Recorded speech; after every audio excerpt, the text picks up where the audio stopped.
4, 3, 2, 1. Cue music. This is Movies First with Alex First. Talk about the power and the passion. Iconic Australian band Midnight Oil has always had that, in spades. Now a new documentary captures the core of that in their heyday, when they were reshaping the lives of young Australians. This is a grassroots band that went about its business its own way. It didn't chase radio airplay or top 40 notoriety. It didn't kowtow to music label heavyweights. Pubs were their thing, not large concert venues, at least initially, before they opened up their music to the world. The mateship between band members is front and centre in this doco, which pivots around unique frontman Peter Garrett, the man whose dance moves were as noteworthy as his social commentary. Not to overlook that on stage he is all but permanently bathed in sweat.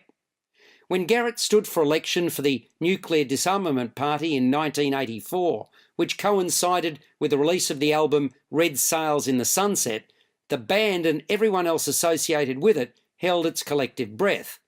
The message Garrett was sprouting was one that kicked off Midnight Oil in 1976, so everyone was in step. But the question was, how could Garrett be a full-time senator and continue to make music? It's very much on the slate in the documentary. Fortunately, Ray Argall, who directs and edits the movie, shot the proverbial out of the band in 1984. Argall worked with Midnight Oil between 82 and 86 and was responsible for their music videos. Ray travelled with the Oils on their Australian Red Sails tour, filming not only their live performances but behind-the-scenes backstage footage and the start of Garrett's political career.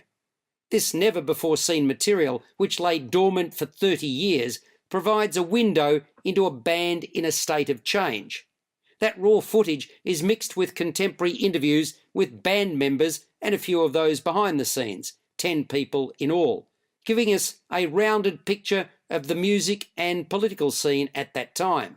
You're listening to Movies First. For more, like us on Facebook and follow us on Twitter.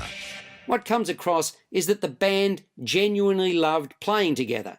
Garrett's unrestrained energy was infectious.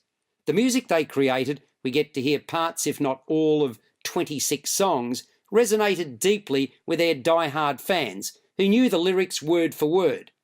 The messages in their songs and later the expressions of nuclear disarmament preached by Garrett had a strong impact that changed the political landscape. I walked out of Midnight Oil 1984 re-energised. It scores a 6.5 to 7 out of 10. You've been listening to Movies First with Alex First. Subscribe to the full podcast at Audioboom, Stitcher and iTunes or your favourite podcast distributor. This has been another quality podcast production from Bytes.com.